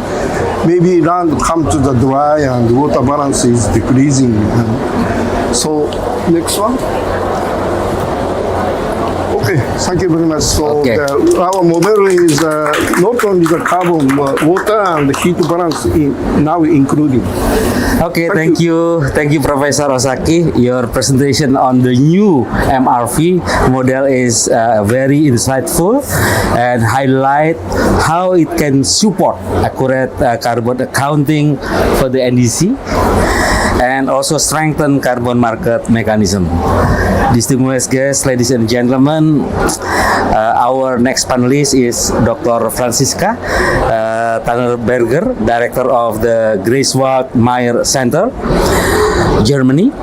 This morning, the Forestry Secretariat Interim of International Tropical Peatland Center signed a joint declaration with the GMC, which we believe mark a significant moment and provide excellent momentum to begin our collaboration. Dr. Franziska, time is yours. Okay. Thank you very much. Yeah, we'll just start right away with my topic. Next slide, please. So, a few words more about peatland distribution. Of course, if we want to approach carbon markets, finance for peatlands, we need to know where they are. This is just a look again. Martin already introduced this global peatlands assessment, the global peatland map. But I also wanted to highlight and show these pictures. It is sadly so that at the moment our knowledge on the distribution of peatlands in tropical and subtropical regions is less well than some other countries, and peatlands in these regions can occur in very different settings actually, and you see it on this small map here. So they can be on the coast, along the rivers, along lakes, but also higher altitude. So there's a wide range of potential places where peatlands can occur, and not all of this is very well mapped. But of course, luckily these mapping efforts, as was assigned, are improving and moving on. Next slide, please. This is just to show you where I come from. I'm from Germany, and this is the peatland map of North Germany. This is the total peatland map of Germany. And then next slide. Next slide, please. This is actually the wet peatlands in our region. All the rest is drained. So it's a huge area with peatlands, but this is only what was left. So Germans are unfortunately sometimes very efficient. They were also efficient in peatland drainage, so they drained almost everything. We vetted already 4%, but this is really a tiny area of the total area. Yeah. So then next slide, please. Next one. We had an event yesterday here with our next one, Minister of Environment. So next. Thanks. So to move on, there's really now a dedicated political plan in Germany to revet almost all peatlands within the time period. So by translating the Paris Agreement to peatlands, this means that by 2050, almost all peatlands must be wet. Otherwise, we need to compensate somewhere for the emissions. And we have even a climate law that aims 2045. So here we are aiming at 2045, and you just see on the left-hand side, under the different land use categories, grassland, cropland, forest land, much of it is still dry, but we need to move on to wet conditions. And there's a very strong political program now with several billions of euros to actually do it. And luckily a lot of support, but we need to look into finance. So the government will probably not be able to fund all of it from government funds. So it's also about agriculture, and it is about carbon credits. Next slide, please. Next slide, please. So what is the status quo of peatland finance? The economics of peatland finance are widely understood, but the finance is lagging. And existing financing remains largely donor-driven at the moment, with independent private sector-driven finance at still low levels. Peat carbon projects, so projects that specifically aim at peatland conservation or restoration and seek generation of carbon credits, are still rare. And there's a large price spread. So if you compare, for example, credits from a Cutting project, you are at $5 in the United Kingdom. UK penal code is probably at £25 per ton. In Germany, recently carbon credits from peat revetting have been sold for 170 euro per ton of CO2 avoided. Next slide, please. So what do we have, in terms of methodologies? You need a methodology to generate a carbon credit, and you need to separate between conservation of existing natural peatlands and restoration of drained peatlands. So for quite some time already, there are methodologies under verified carbon standard, the VERA. For conservation, it's applicable, same for restoration. But there's regular methodology changes, and there's a new methodology for peatlands underway. And that's also been a problem for baseline setting and general adaptation. Under the gold standard, peatland conservation or restoration is currently not applicable, and also Plan Vivo as a potential standard, they have no targeted peatland methodology yet, but it's possible to propose it under the standard. And then social carbon is something more recently emerging. They focus on the temperate region and restoration projects. They are not yet well recognized, but they have a modular methodology that shows quite some flexibility, and it may be also possible to adapt to tropical settings and tropical peatland revetting under it. Next slide, please. So 3 more things I want to highlight from recent science. One is that the revetted peatlands are really different from the previous state. We do not get the old peatlands back, and we know still not too much about these new peatlands that are emerging. The way ecosystem maybe is a novel ecosystem emerging. This was the largest post-revetting study in temperate fens across Europe. So you see from the UK to Belarus, we compared natural peatlands and revetted peatlands. And you see the clouds here. So the revetted ones are the red ones, the blue the near naturals. So there's an overlap between them, but they are already different conditions. And especially in terms of hydrology, biogeochemistry of these revetted peatlands, they do differ. So it's not so easy to make predictions actually how they will look like in future, what you would usually do for carbon credit. But there are also luckily unifying trends across Maya regions. Next one. So we also do have a carbon credit scheme on peatlands in Germany, the War Futures, and we also quantify the co-benefits, because this is something that is really an added value of peatland restoration, peatland revetting, that you do additional nutrient retention, additional cooling effects, more biodiversity, more technical biodiversity. And so this is also based on proxies, based on vegetation mapping. So we have developed a system that can be easily used because it should not cost a lot to quantify it if you want to sell it later. So you can use vegetation mapping as a proxy, and you see here the baseline scenario, the project scenario, and we also tested it after revetting. It works pretty well. Next slide. And then about culture. So we work very intensively on culture now in Germany, because most of our peatlands were doing for agriculture. So you need agriculture to get on with revetting. We have now a network of 10 projects funded over 10 years, with more than 200 people actually working in it to bring culture on the ground on a total area of 5,000 hectares. And this is something really new to us at the moment, because we talk a lot about culture, but we can hardly find it in the landscape still, and we need to have examples in the landscape. Next slide. What we see, we have also created a business alliance. So it is 15 large companies in Germany that have dedicated themselves to do a pilot project in agriculture, and not only to talk about it, but to do this pilot project and to use it in their value chain and to scale it up. And this is largely from the building material sector and packaging and paper material sector. So if we would bring in only 5% of the total biomass they use from agriculture, we could cover 1/3 of the land in Germany to be revetted in future and to be agriculturally used. We see these packaging boxes that are shipped, a door, for example, filled with this biomass. So we have several products ready. And what we see very clearly, all these companies want to see carbon credits, carbon accounting in their own, some other science-based targets, some want to bring it into their own carbon accounting. So this is a very clear link, and something we can continue to work on, also in our new and deeper partnership with ITPC.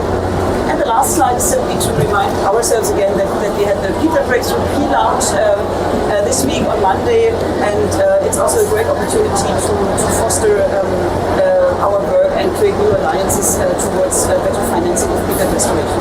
Thank you. Thank you. Thank you, Dr. Francisca, for your providing fact of the importance of the scientific research to support local stakeholder, government official, and communities in engaging with the carbon market. We have the last presenter is Dr. Dian Novarina from Indonesia. This is lesson learned from Indonesia. Vice Chair of Indonesian Forest Concessionaires Association through video recording. Dr. Novarina will present about the role of the private sector in peatland restoration and its linkages to global carbon market mechanism. Good afternoon to everyone at Pavilion Indonesia at COP30 in Belém. My sincere apology for not being able to join you in person. My name is Dian Novarina, Vice Chairman of the Association of Indonesian Forest Concessionaires or APHI for Forestry Multi-Business. Thank you to the Ministry of Forestry and the Ministry of Environment and also for ATPC for bringing us together to discuss a topic that is central to Indonesia's climate ambition and the role of the private sector to support it. At this occasion, I would like to draw your attention to one of the most important peat ecosystem landscape in Rio Province in central Sumatra, the Kampar Peninsula. Kampar Peninsula is one of the last remaining intact peatland forest landscape in Indonesia, containing one of the last lowland tropical peat forests that exceed 671,000 hectares. The landscape known as the Siak Kampar Peat Swamp Forest, recognized as a key biodiversity area, including important bird area, and a tiger conservation landscape, specifically as the habitat for Sumatran tiger, which categorized as a critically endangered by IUCN. Within this landscape, APHI members operate responsibly, including the two big pulp and paper companies, April Group and APP Group. Geographically, the Kampar Peninsula lies only about 100 kilometers from Singapore, yet the landscape itself is larger than the country. So, why the Kampar Peninsula is so special? In the Kampar Peninsula, the existence of forest plantation played a crucial role in this approach. As you can see from the picture, this is what we call the production protection landscape approach, where sustainable fiber production and natural peat forest conservation are managed within one integrated landscape. The plantation areas function as a physical buffer that helps shield the natural peat forest from external pressures such as illegal logging, encroachment, forest fire, and wildlife poaching. This approach promotes sustainable practices that balance economic growth with environmental protection, as well as maintains ecosystem services such as water regulation and also carbon storage. This approach is implemented through careful spatial planning, covering high conservation value assessment at the landscape level, zoning, regulatory assessment, as well as compliance with sustainability principles. This is the type of landscape approach implemented by APHI members operating in key peatland landscape like Kampar Peninsula.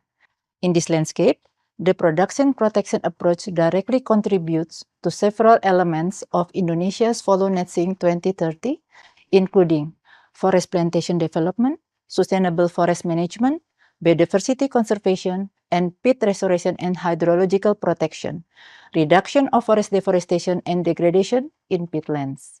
These elements together support emission reduction and long-term ecosystem resilience. The map shows the phased development of forest plantation areas in Kampar Peninsula. Development progressed gradually from 2002 onward following the development of concession permit issued by the Ministry of Forestry, creating a conservation supporting ring that remains protected today. As shown on the screen, this phased development forms a ring-like configuration over time, creating a natural buffer around the conservation areas in the center, both those concessions with ecosystem restoration license managed by company and conservation areas managed by the government, such as wildlife reserve, and national park. The green blocks you see represent acacia plantation areas established specifically for peatland conditions. The map illustrates the diversity of peatland ecosystem type within the conservation areas in Kampar Peninsula. These include mixed swamp forests, deep peat domes, and other characteristic tropical peat ecosystems. This ecological variety, combined with the surrounding peat plantation, enrich the Kampar Peninsula as a multifunction landscape, supporting high biodiversity, maintaining carbon stock, and strengthening the overall resilience of the peat ecosystem. This is an example of a carbon project implemented by one of APHI's members, the Restorasi Ekosistem Riau or RER. The initiative is located in the Kampar Peninsula, covering more than 120,000 hectares of ecosystem restoration concession. As a result, the RER Carbon Project is now validated under the FERA VCS program using the VM0007 REDD Plus methodology framework. The activities include avoided plant deforestation, restoring wetland ecosystem, and conservation of intact wetland through avoiding plant wetland degradation. The project has completed its first MRP cycle for the 2016 until 2020 vintage, and RER now have more than 13 million tons of CO2 in credits ready for issuance. Mindful of time, I want to invite you to explore more detail through our FERA project page, VCS Project ID 2403, or by visiting the RER website at recoforest.org. That is all from me. On behalf of APHI, thank you very much for your attention and for the opportunity to share our perspective. We remain committed to supporting the government of Indonesia in achieving Follow Net Sink 2030, strengthening sustainable forest management, and ensuring that our sector continues to contribute meaningfully to global climate goals. Thank you very much. We have now come to the question answer session, which will take around 15 to 20 minutes. To Dr. Martin Klaus and also Dr. Ami Dussel, I have the same question to all of you. So, from your perspective, how can international organizations such as UNEP and FAO support tropical peatland countries in mobilizing global resources and advancing restoration effort, particularly given the growing global demand for the carbon stock nowadays? Okay, thank you very much for this question. It was really super interesting to listen to the scientists who are here on this panel.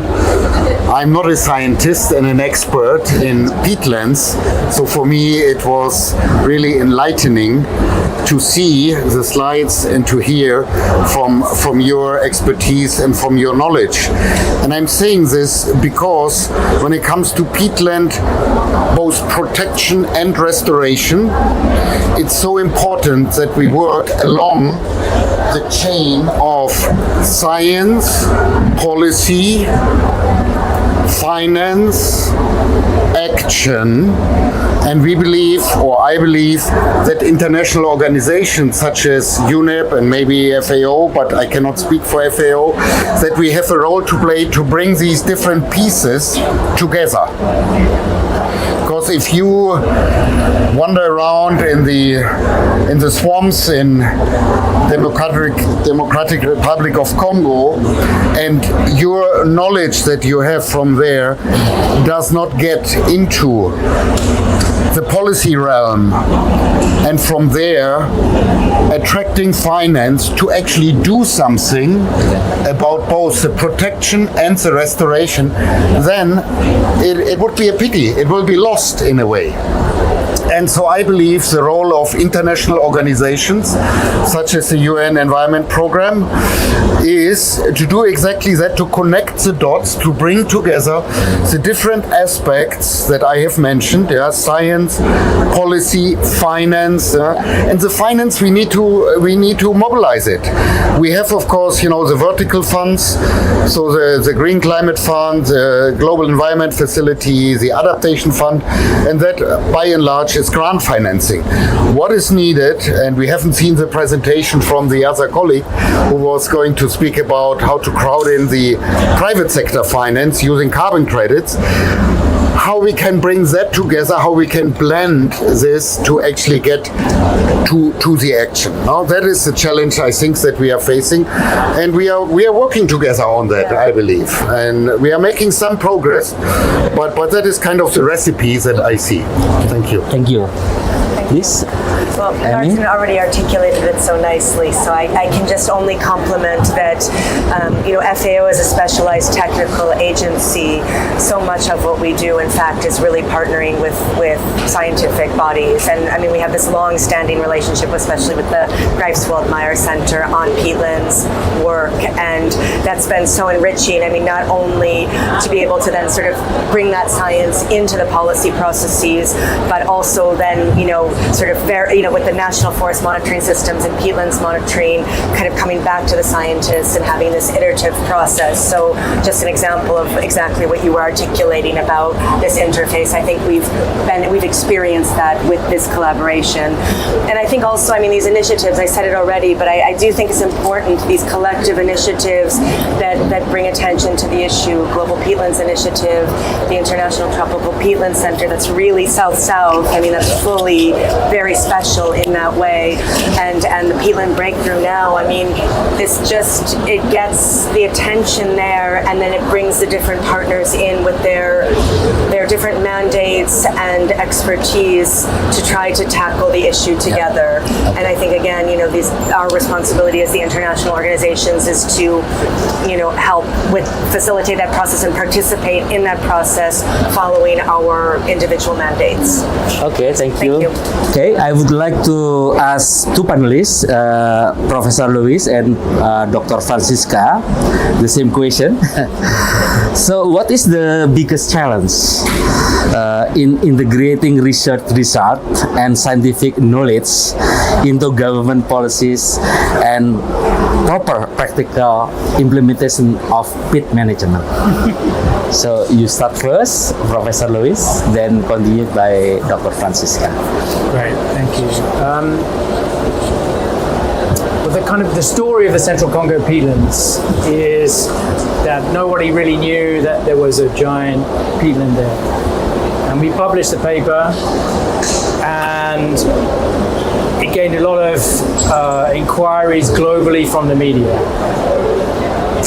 And then we worked with UNEP WCMC, World Conservation Monitoring Centre in the UK, through the Global Peatlands Initiative, and we produced a short briefing with UNEP. And then through Global Peatlands Initiative, this was shared with the governments of both the countries. And they convened a special meeting in Brazzaville, which led to Republic of Congo, Democratic Republic of Congo, and Indonesia to sign the Brazzaville Declaration, to invest in the science to understand the peatlands better, and to protect the peatlands and the livelihoods of the people utilizing the peatlands, who depend on those peatlands. So I think that was a very good example of the science working with the policy and working with the government. And then this process has been going on for some years now, but the crunch is finance. And the institutions that can take that finance and distribute it to the action on the ground. And I think that's the stage that we're at now. And the good news, I think, from this COP is that we have pledges of $2.5 billion for the Congo Basin over the next 5 years, which is a significant amount of funding and could be used, some of it to protect the peatlands, and the Tropical Forest Forever facility, which is currently up to around $6.5 billion of investment so far. So there's hope that the finance piece can come, And I think what's often difficult is that once you start talking about very large sums of funding, which is required if you have, in Republic of Congo's case, 5.5 million hectares of peatlands, then it's the institutional capacity to be able to manage and distribute that kind of resources and co-manage that kind of area of peatlands, which is not a straightforward task. Okay, thank you. Now it's your turn. Yeah, thank Dr. you. Of course, Francisca. I've said already a lot of wise things about that. Maybe I would like to focus on one aspect, that is capacity building. Okay. So, and people actually doing it, because money alone also does not help. We sometimes see, and I think it is really very necessary to have training programs to train, especially young people now going into agriculture, going into forestry, to be aware of peat soils. So we tried in Germany, for example, to interact a lot with those people doing the study courses, because you can still find people who do not know about these topics, but also to have people who have the knowledge how to re-vet. And that knowledge is actually a lot with the people who drained the peatlands. They knew what they did. And to transfer this knowledge now to those who have to do the re-vetting, that's also a generation shift. And I mean, in Indonesia, you had the peatland restoration and later peatland restoration and mangrove agency. I am not aware of any other country with a substantial area of drained peatlands that created such an agency. We don't have it in Germany. We have like 60 different places across our federal states, and they all do something, but it's not all in the right direction. And very recently, we have started a program that was called the Peatland Specialists. So companies and like planning companies and so on, who actually do the implementation of revetting, they get additional funding to have people trained on the job. And then they have to guarantee them to stay in for 5 or 10 years. I think that is very helpful.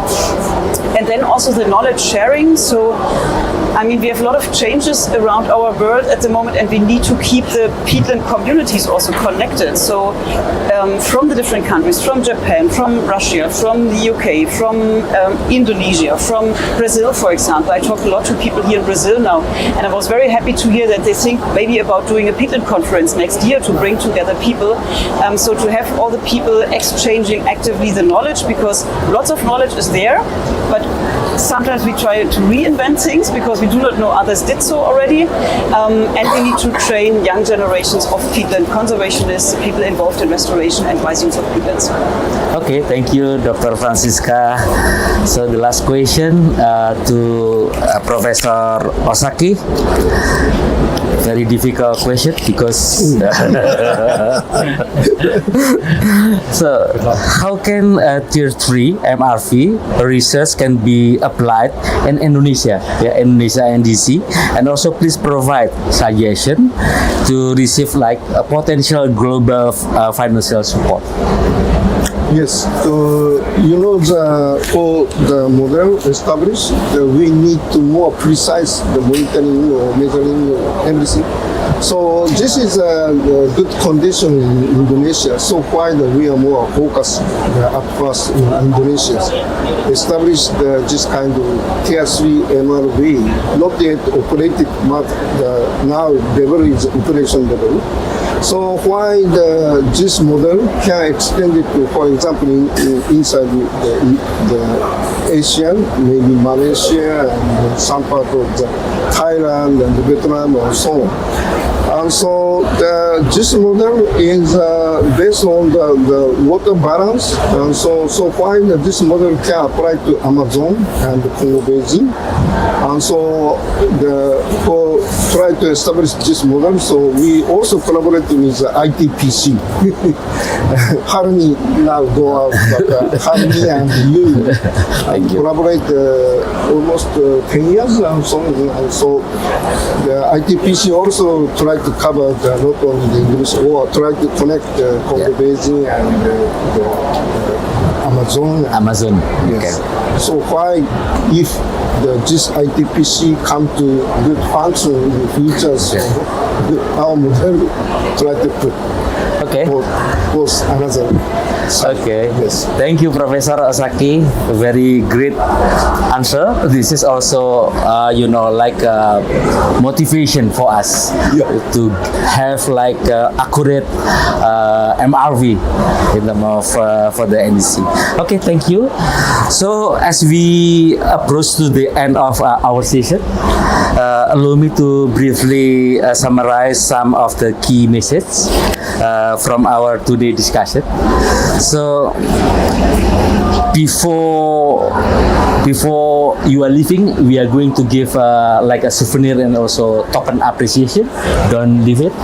But I will deliver three messages from the today discussion. The first research result show that tropical peatland forest can significantly contribute to the climate change mitigation. If managed properly, restoration and best practices in management can be reduce greenhouse gas emission. According to the research, this is by 1.2 to 0.6 gigaton CO2 equivalent per year if managed properly, and also restore the degraded of the peatland. And the second, the restoration should be through rewetting and also regeneration, wise use based on the sustainable standard which needs scientific and research support. And the third, capacity building with peatland country needs support of bilateral or multilateral south-to-south cooperation in boosting climate diplomacy and securing financing for the sustainable peatland initiative. Thank you for our talk today, and we hope that we can, the lesson learned can be adopted and adapt for those three continents: Asia, Africa, and also Amazon. Thank you very much, and we give applause to our panelists. Yeah. Ibu. Yeah.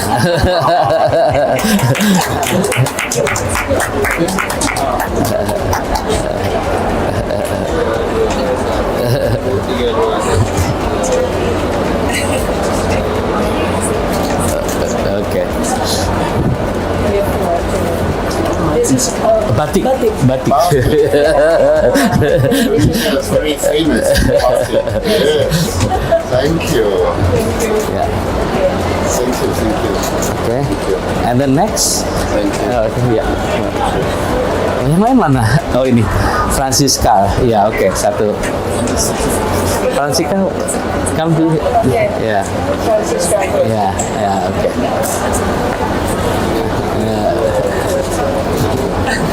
Ya ada.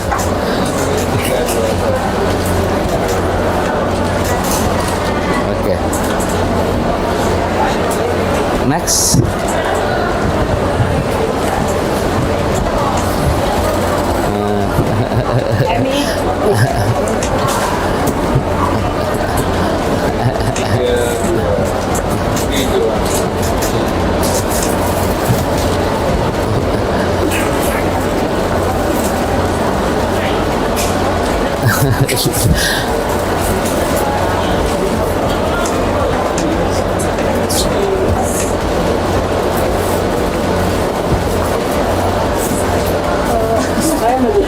Saya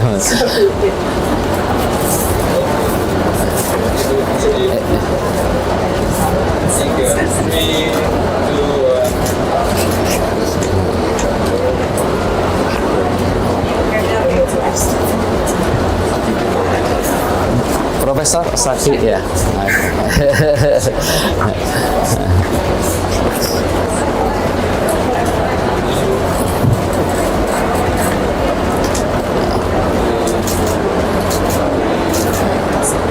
Foto bareng ya, foto bareng sekali. Ya, sama ibu, Mbak. Yang di stand ya, oke. Ya. Oh, sini. Yeah, maybe this one. Maybe this photograph is good. This is Sumatran tiger. Okay. It's new. Sini mix. Mixed gender. Okay. So maybe yeah. And Harmony. Mix, yeah. But it's okay. Yeah. Okay.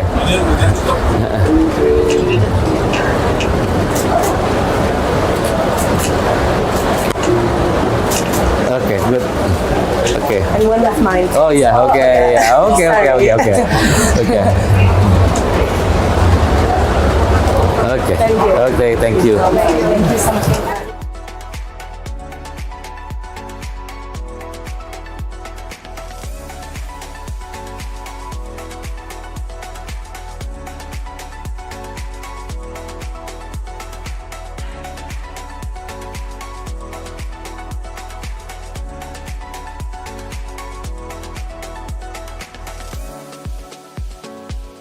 Indonesia, the world's largest archipelagic nation, our ocean holds our planet's future. But today, it is under threat due to the impact of climate change. It is also our greatest climate ally, so we believe amplifying the ocean climate nexus is essential. Indonesia Ocean Justice Initiative is a think tank committed to ensuring justice for the ocean and for those who depend on it. We support Indonesia through several strategic programs. We provide detection, legal analysis, and case assistance against IUU fishing and assist in maritime security policy development. We advocate for the protection of fishers' rights, including decent work, legal protection, and equitable access to marine resources. We provide assistance in the implementation of safeguards to ensure that carbon initiatives uphold environmental integrity and community rights. We support effective law enforcement against mangrove deforestation and drives long-term protection. We call for a paradigm shift in environmental law grounded in 5 main principles. Through our partnerships, research, advocacy, and enforcement supports, we strengthen Indonesia's leadership in ocean governance.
Each day comes with great possibilities. Because we must keep moving. Drive solutions. So we can construct a better, stronger, and more resilient future. We are SIG. We're a leading building solutions company in Indonesia. Our innovations and solutions enable us to deliver effective results every single time. They're efficient, high-performing, and environment-friendly. Together, they support sustainable transformations and go beyond next with SIG.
Distinguished guests, partners, contributors, friends, colleagues, ladies and gentlemen, it is our greatest honor to work with all parties in the past 11 to 12 days, engaging in discussions, building actions and programs to combat climate crisis. With your support, all the programs had successfully completed the season. Before we commence, I would like to invite everyone to sing Indonesia National Anthem, Indonesia Raya.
Next agenda, we would like to hear the overall progress, the updates from the policymakers who have been working day and night in the plenary hall, and the next stage on the overall global climate policy.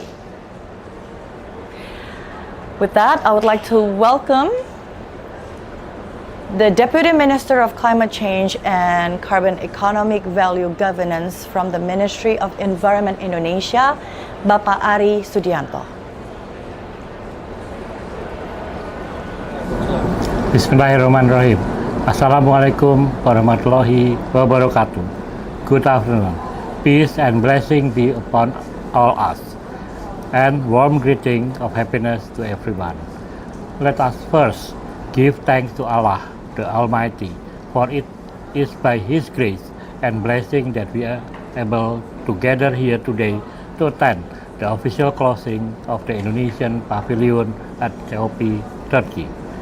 Representatives of partner countries, leaders of international institutions and organizations, representatives of community institutions, business actors, and distinguished delegates to COP 30 Belém, Brazil. Ladies and gentlemen, first, I wish to convey my gratitude and sincere appreciation for the success of the Indonesian Pavilion at COP 30 in Belém, Brazil, despite the number of challenges encountered. We extend our sincere appreciation to the government of Brazil and the UNFCCC Secretariat for hosting this event. We hope that the next COP will give greater attention to the well-being, respect and safety of all delegates and participants. The Pavilion of Indonesia is presented under the theme Accelerating Substantial Action Toward Net Zero Achievement through Indonesia Integrity Carbon. This initiative serves as a vital instrument, a soft diplomacy demonstrating Indonesian contribution to the global effort of reducing emissions. It is reflect the nation's steadfast commitment to advancing high-integrity carbon trading as a strategic measure to support and strengthen international strategy in controlling global emissions. Ladies and gentlemen, distinguished guests, over the past 2 weeks, this pavilion has become more than just a space for discussion. It has become a space for hope, a space where big ideas are born, where new engineers and synthesized, and where Indonesia's commitment to climate action is loudly proclaimed to the world. As of today, marking the closing date, the Indonesia Pavilion has successfully welcomed more than 5,000 visitors, convened over 50 sessions featuring more than 60 distinguished speakers, and fostered collaboration with more than 100 partners and sponsors. This achievement clearly demonstrates that the international community is paying close attention to Indonesia, eager to learn from its experiences, and committed to working alongside Indonesia in advancing global efforts. Furthermore, at the Indonesia Pavilion, a series of bilateral meetings were held with partner countries and development allies. More than 20 bilateral meetings took place, resulting in various agreements in the areas of climate change as well as environmental and sustainable development. One of this year's notable achievements is the significant international attention and trust garnered by Indonesia Carbon Project, which is closely integrated with the Carbon Connection Forum, several mid-buyer. Through this forum, Indonesia Carbon Project stakeholders engage with potential global buyers and investors in discussion centered on trust, future collaboration, and strategies for advancing within a maturing carbon market. The forum resulted in the signing and exploration of memorandum of understanding, collaborative commitments, and concrete transaction opportunities that are expected to continue evolving beyond COP30. As of today, Indonesia has attained an output reflected in the following key achievements. Carbon project expression of interest, 42 carbon credit projects, 28 project proponents, and a total of 2,754 and 680 tons of CO2 equivalent of interest to purchase or interest to invest. These tons of CO2 equivalent comes from 12 projects consisting of 8 energy projects, 3 forest and other land use projects, and 1 waste management project. The opportunity for the Indonesia Pavilion also emphasized the commitment of Indonesia-Norway bilateral cooperation to prepare for the implementation of Article 6.2 of the Paris Agreement, particularly for the renewable energy, that is floating solar PV, with a target of 12 million tons of CO2 equivalent by 2030. The Carbon Connection Initiative is designed not merely as a component of carbon trading, but as a demonstration that Indonesia is moving from negotiation to implementation. It articulates the substance of Paris Agreement and open access for financing of the climate change mitigation and adaptation action, which will generate positive impact to the local communities and for the Indonesian people. Ladies and gentlemen, distinguished guests, the Indonesia Pavilion offers not only climate change discussion, but also a range of Indonesia culture, dances, music, traditional attires, and culinary. We hope that this soft diplomacy may attract more global attention and commitment. At the end, with the grace of Almighty God and His permission, I officially close the Indonesian Pavilion activity series at the COP30 in Belém, Brazil. Last but not least, we kindly invite to the Indonesia Pavilion at the COP31 in Anatolia, Turkey next year in 2026. I thank you. Wassalamualaikum warahmatullahi wabarakatuh.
the fire incident that we encountered yesterday, we still managed to successfully complete all the programs today. So our sincere appreciation goes to all the contributors for your generosity to support in accelerating meaningful climate action and to deliver benefits for all. And thank you to all our loyal audience, both attending online or in person. I believe you gained a lot of valuable lessons and made a good connection, and I would expect all the things you learned will be a fuel for you moving forward. And all the organizing committee, of course, individuals who have worked all day and night, you know who you are. Thank you very much for your commitment, your dedication, and your hard work. I couldn't find any better words, but thank you very much for making the impossible possible. So thank you very much. Terima kasih, obrigada, adeus, ciao, and goodbye.